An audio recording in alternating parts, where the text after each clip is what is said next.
Es lunes.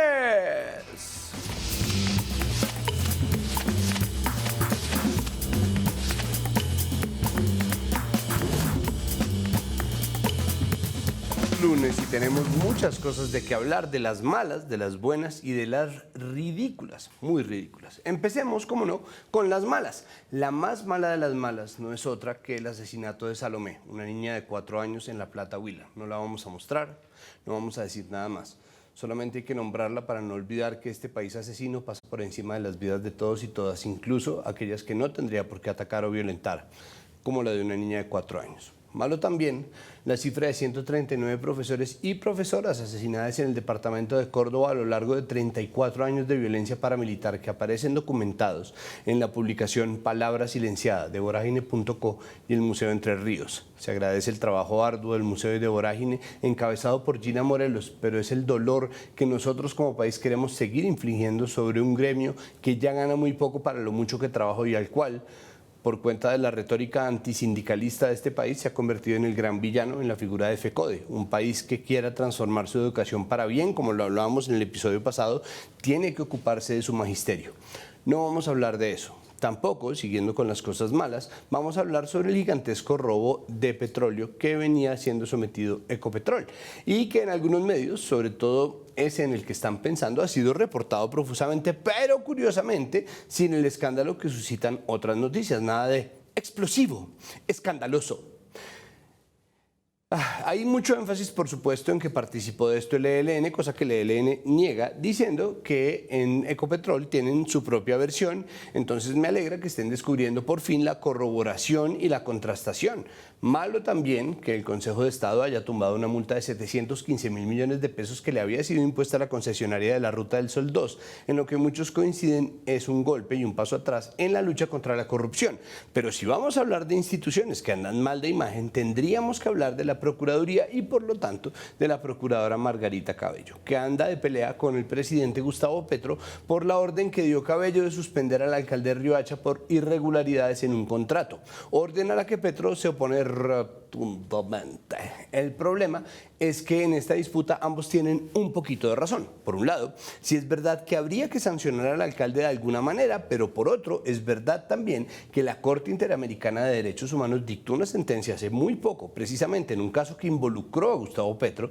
diciendo que el derecho al voto debe respetarse y pidiendo que los países legislen para que no sea una entidad como la Procuraduría la que suspenda o destituya a alcaldes y otros funcionarios elegidos popularmente. Un fallo de la Corte IDH es vinculante, es decir, debe cumplirse, debe incluirse en la ley, pero claro, el problema central es, y por eso empiezo este tema hablando del descrédito actual de la Procuraduría, que es una entidad sobre la que pesan incluso dudas que cuestionan la utilidad misma de su existencia, ya han llamado a revisar si no valdría la pena simplemente acabarla, que la Procuradora actual pues fue ministra de Justicia del gobierno Duque, durante el cual fue elegida procuradora, y que a la Procuraduría de Margarita Cabello el gobierno le regaló primero una reforma que contraviene el fallo de la Corte Interamericana de Derechos Humanos porque ratificó su facultad, que ya se dijo que por favor no, de destituir y suspender funcionarios elegidos popularmente, y le sumó a eso 1000 puestos.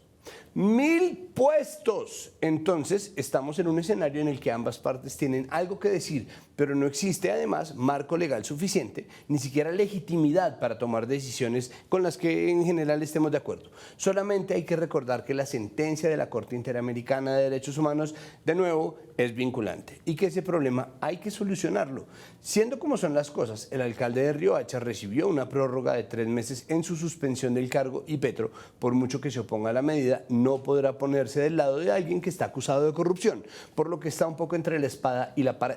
Pero entonces, ¿qué me dicen de la captura de su hijo Nicolás Petro y de Dey Vázquez, ex esposa de Nicolás, tras las denuncias que la misma Dey Vázquez hiciera sobre el enriquecimiento ilícito del hijo del presidente a costa de dineros de origen dudoso, por decirlo menos? Todo es un horror y se está buscando usar este caso para evitar que Petro pueda elegir al próximo fiscal general, porque supongo que temen que pueda poner a alguien menos competente que Francisco Barbosa, pero créanme que está bien difícil. Un fiscal que se guía por el estado de opinión, un servidor público que al tiempo que está ordenando investigaciones está haciendo política, gestionando su próximo puesto como quiso hacerlo su mejor amigo y postulador, el expresidente Iván Duque, que duró sus últimos meses en la presidencia haciendo lobby para que lo nombraran en alguna entidad internacional. Barbosita quiere ser figura pública y funcionario elegido popularmente, supongo que para que la Procuraduría no lo pueda destituir, pero incluso en este caso ya se llevaron en la Fiscalía el regaño de un juez de garantías que criticó la manera en que se llevó a cabo la captura. No que no tengan razón en capturarlos, aunque dicen que podía evitarlo, pero de cualquier manera. Resulta positivo,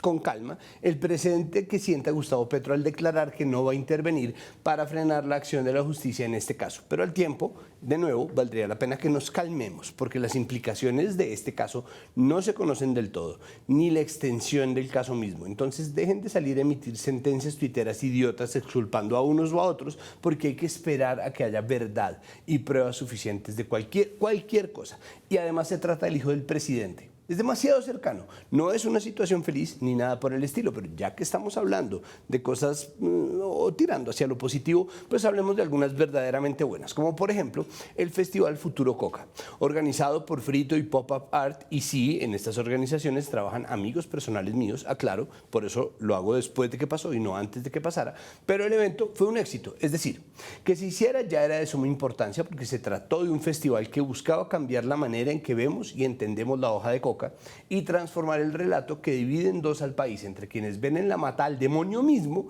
y quienes la cultivan porque es una mata sagrada para ellos, que trae consigo más beneficios que perjuicios. Sacar el relato de la cocaína de los cultivos de coca es fundamental para aprovechar una planta que tiene información valiosísima, medicina, tradición y muchas posibilidades creativas, farmacia, cocina y moda, y por ejemplo,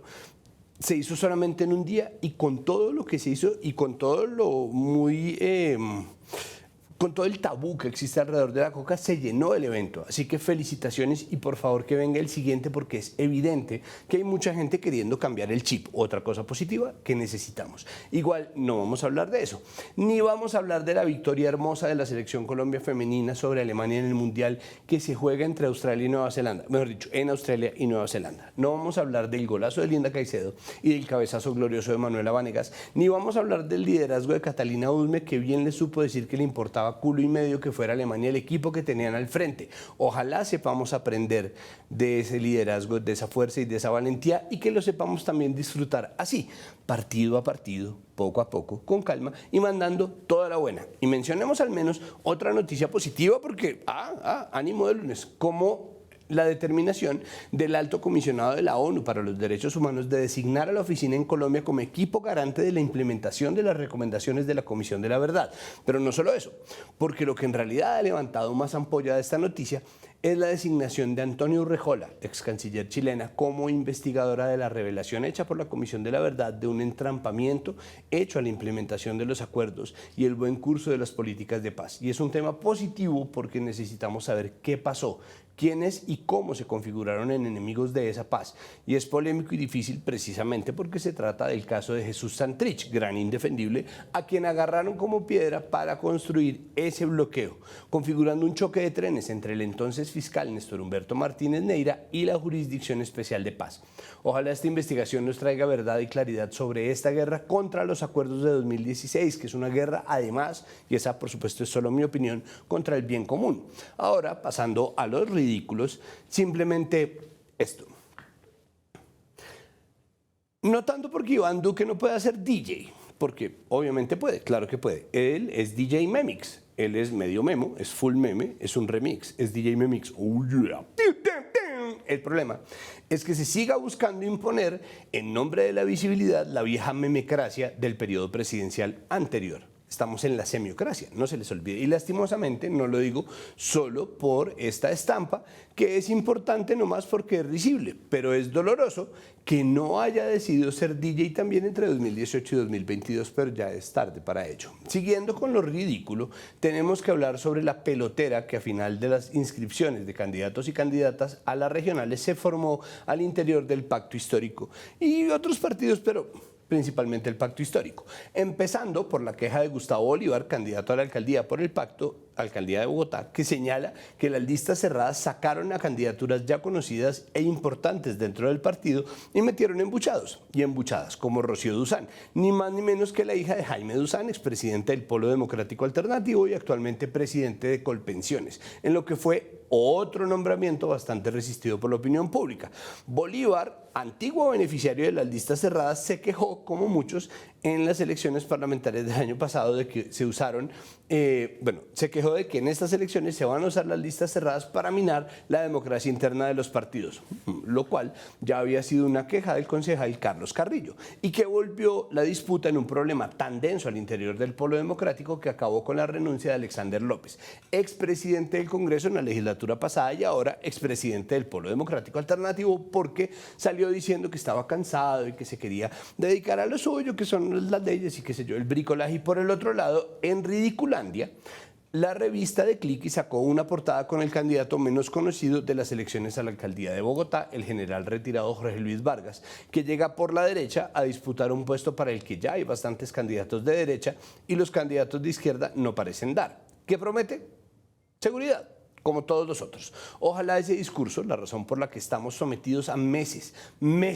de imágenes e imágenes de atracos, nuevos y viejos, puñaladas y balazos y linchamientos 24 horas al día en todas las pantallas, plataformas, páginas, se agote rápido. No porque sea simplemente una percepción de la gente, no porque sea mentira la inseguridad, sino porque el exceso de mención, el aspaviento constante y las propuestas poco realistas y no atenidas a las necesidades de las comunidades de donde se supone que sale el crimen organizado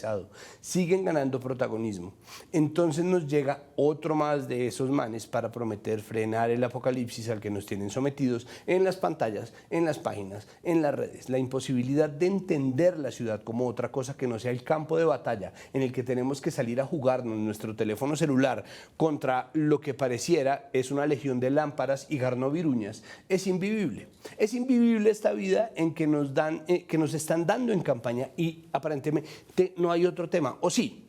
pero no, porque no fue sino que saliera a celebrar Claudia López por los avances de la obra del metro, no sé si con o sin razón, porque creo que ambas son más o menos ciertas, o no, para que Petro saliera a decirle que ella se había comprometido a evaluar el metro subterráneo, le habían cumplido. Ustedes que están viendo, ¿qué van a hacer? ¿Van a insistir en el metro subterráneo o se van a mamar de que esa pueda ser la causa para que simplemente no haya metro y van a terminar apoyando a quien lo haga rápido, aunque francamente sea peor? Yo les pregunto porque yo mismo no lo sé. Yo solo quisiera reírme un poco, aunque me cuesta, porque si no queda Gustavo Bolívar, el mejor escenario para Petro y su obsesión con el metro subterráneo sería ni más ni menos Jorge Enrique Robledo. Un candidato que ni siquiera le dirige la palabra porque le tiene tanta inquina que ha sido capaz de aliarse, él que es del antiguo Moir, con el centro,